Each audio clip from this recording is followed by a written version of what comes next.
आपल्या आजूबाजूला असे छोटे मोठे वाद नेहमीच बघायला मिळतात, नाही का?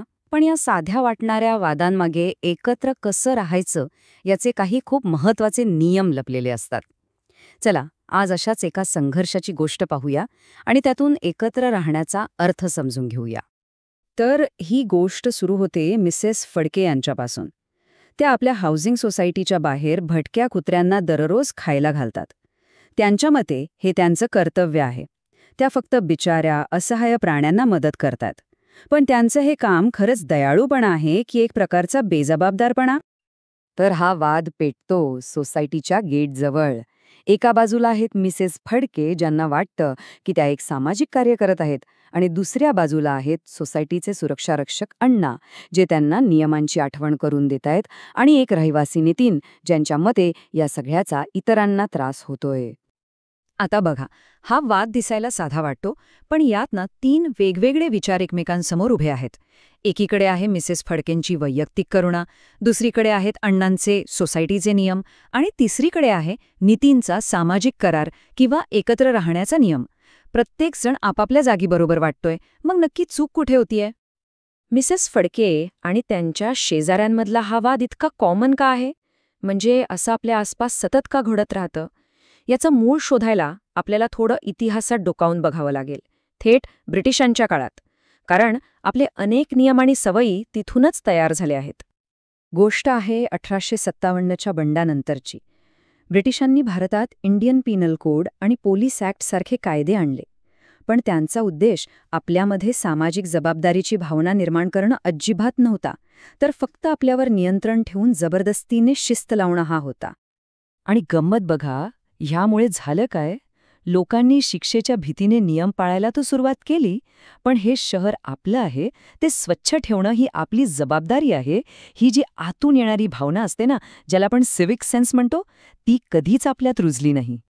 ओके, तर इतिहासातून परत येऊया आजच्या काळात आणि बघूया की हा ब्रिटिश वारसा आज आपल्यासाठी एक मोठी समस्या का बनला आहे.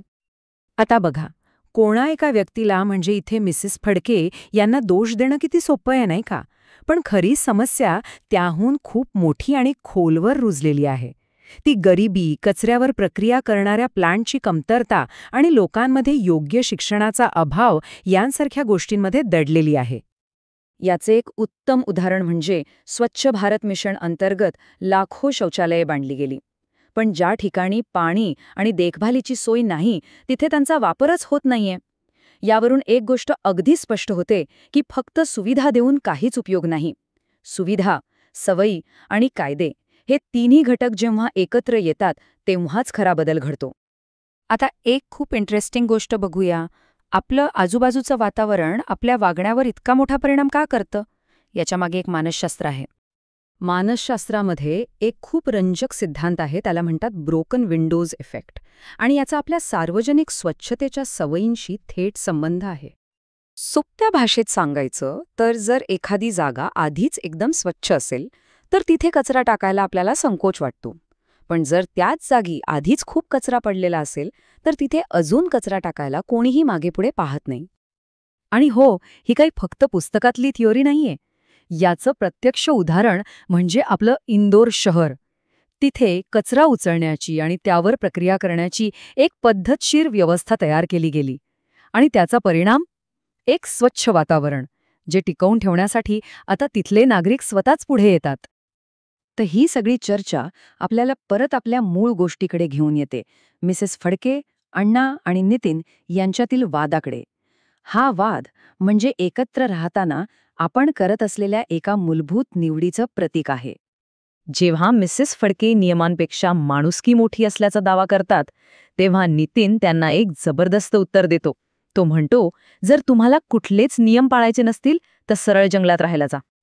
आता नितीनचे हे बोलणं म्हणजे फक्त चिडून दिलेलं उत्तर नव्हतं.